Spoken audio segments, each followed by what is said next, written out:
So the way you love is solely the way you love. I mean, everybody's different. Snowflake, we're talking here, and that can cause issues when matching up with someone.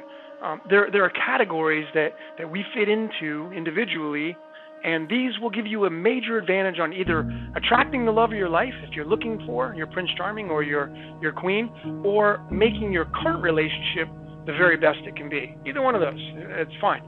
We say that there are what's called love styles, and we all respectfully correlate to a specific one. Which one you are is, of course, very high value. Understanding how you love will have extreme value in your life right now. Now, each love style is a direct result of your environment growing up, and it's identifiable by discovering key traits in your current relationships.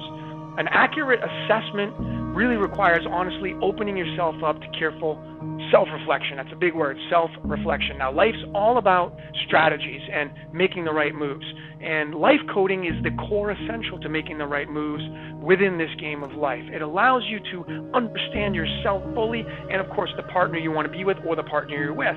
So there's been a ton of research that's shown our early family experiences. They often reemerge into our adult life interactions with others, and that includes our intimate relationships, even our friendships, and even where we work at, our coworkers and our bosses and whatnot. Now, it's also well noted that the way we behave in life is a direct correlation to how we grew up. From a kid to an adult, how did you grow up? What kind of environment were you raised in? What sort of customs were you involved in? And most importantly, what habits did you set yourself into? That's a big one. What habits did you set yourself into? Early family life affects how we respond to pressure and how we react when other people, like our significant other, they interact with us. It influences whether we have a loving or a distant relationship with the people that we're closest to, and that's really, really important to people today. Now, there's a psychoanalyst named John Bowlby and another one named Mary Ainsworth, and they've shown that children's attachment to their mother affects how close they get to others in adulthood. So that's huge. So let's just, for example, if you didn't have a father figure in your life growing up, there was an imbalance in the energies around you as a kid, meaning that there would be less of the yang energy that a father represents. And of course, this is going to cause issues when matching up with a partner if they have something different. Someone who had a broken family growing up with a view of life, they will act it out differently than those whose parents remain together. No doubt about it. Different circumstances, different environment. It's not that simple, but there is a big grasp on this when you really start to discover who you are. Now, when you're trying to find somebody, it's not really comfortable for you to ask, what your background is.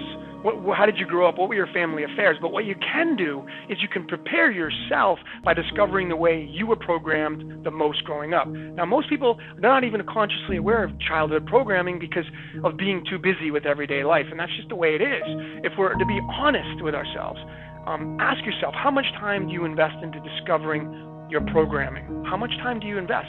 You're obviously aware of how you were raised, but how often do you reflect on the things that hold you back because of the way you were raised? Really, got to reflect back on that. Just remember, we're magnets. We are magnets, so like attracts like. And what we're suggesting here is that certain people match up better with those that have similar backgrounds, statistics, averages, percentages.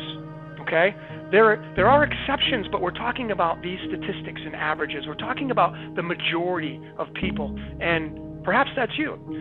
If you were, let's just say, raised in a religious household, choosing a mate that ideally had the same upbringing will give you the relationship you're looking for, a better development for the short-term and long-term goals. You have some resonance there, okay? That's because you both are aware of what that environment feels like, the religious family household environment. You know what it feels like.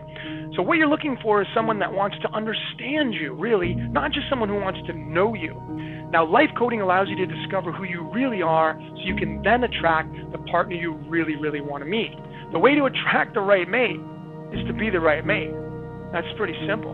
And we feel that self-discovery and awareness of who you are is very, very key.